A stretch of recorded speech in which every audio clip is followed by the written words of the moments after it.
Guys, we're back today in our series Blessed. Today we're going to be in Matthew 5 verse 4, and it reads this: Blessed are those who mourn, for they will be comforted.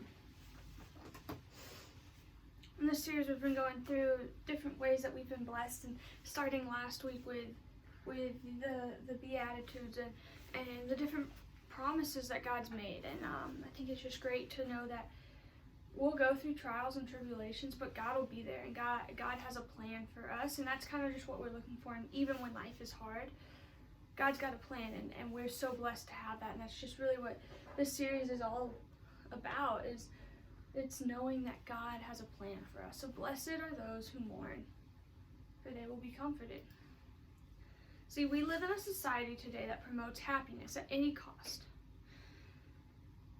We live in a society that everything's just about being happy. I'm going to do whatever I can do to be happy. I'm going to do whatever it takes to be happy. And God says it's simply just not like that. See, happiness is just a feeling. It's just an emotion. It's just something we experience temporarily. Happiness is not eternal. It's not forever. And I've talked about this, and if you have questions about that, go back and look at part of the first series, Earth and Vessels. Go back and look at the one about joy. There's a difference between happiness and joy. God has joy for us, but happiness is just a feeling that society has told us we should feel. That's not the case with what God wants for us or what God has for us. But God has comfort for us, and that's so much more important, and that means so much more. We can have comfort because of God.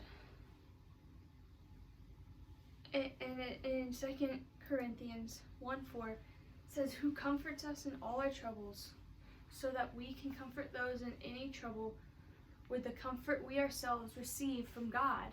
God has comfort for us. He's given us this comfort through those people around us, the people He's put in our lives so that we can grow with and that we can know Him more with. But He has also given us this comfort so that we can give it to those people as well. We're not always going to be in a state of mourning, which is great. It's great news, actually. And neither will the people around us, which is also amazing. But there'll be times when maybe you're going through a state of mourning, or maybe someone close to you is going through a state of mourning. Thank God, because normally He doesn't have those line up all at the same time. So when you're mourning, you have people you can turn to. At least that's what God intends. That's why God wants us to have community. That's why God wants us to have fellowship and to grow and to build groups centered on Him, and to build relationships centered on Him, so that we can comfort those around us, and so that they can help comfort us as well. See, we're called to have these people in our lives so that we can grow closer to God, so that we can know Him more. But we're called to mourn because sometimes it's not easy. Life is it's not easy. Life won't always be easy, but we were never told that it would be. We were never promised that life was going to be rainbows and butterflies. That's simply just not the case. Sometimes we need to mourn. Sometimes bad things happen, and it's unfortunate, but we need to mourn. God, however, has given us these people that we can have in our lives so that we can be comforted in the morning. And just because we're comforted doesn't always mean that we're happy right away. But it means that we know that we can make it through. It means that we know that we have these people around us that are there to build us up, to uphold us, and to help us grow in our faith. But we need to mourn when something goes wrong, because otherwise we leave it bottled up, and you never know when you might snap because of it. We need to mourn. That's part of the grieving process. God has made us the way He has so that we can grieve in a way where we work through it, where we become stronger because of it. See, when you lose something, when something goes wrong, Maybe you don't get that job you wanted, you don't get the promotion you wanted, you don't get the grade you wanted. It's okay to mourn. But remember, that also doesn't define you. That doesn't define who you are.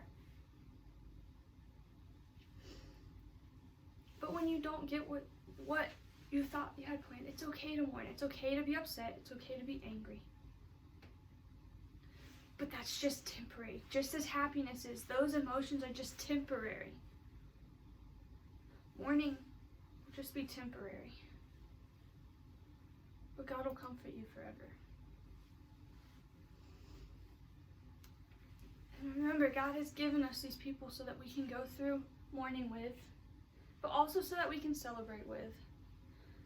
God's given us these people to have in our lives so that we can celebrate the great things with, not just the bad things, not just mourn the bad, but celebrate the good. When you do get that promotion, when you do get the A on that test, whatever it may be, when you get it, God's given us these people so that we can celebrate and have fellowship with.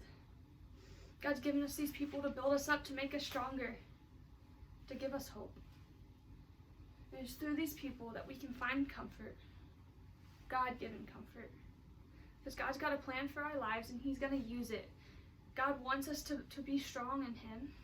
And He's given us these people to have with us. So if you don't have these people in your lives, I challenge you to find a community where you have people who are focused on Christ.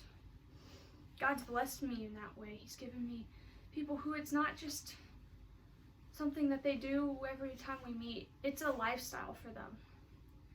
God has people out there that are made for you to live life with. God has people out there for you to celebrate with and to mourn with. God has people out there for you. So if you don't have these people, I challenge you to go and find a group, find a community group, find a life group, find a small group, find something, find community. Whether it be meeting at a Chick-fil-A every Tuesday morning just to catch up, or going to Whataburger for lunch every Friday, or something like that. Find these people that you can surround yourself with, because they also help us to remain pointed towards God. So if you don't have that community, my question is why? Think about why. Are you afraid? Have you just not made that time commitment? But what is it that's holding you back from finding that community? Because God has it out there for you, I promise. Find your community and embrace it. But be willing to be vulnerable, to mourn, but to also celebrate, because that's what God has for us. So blessed are those who mourn, for they will be comforted.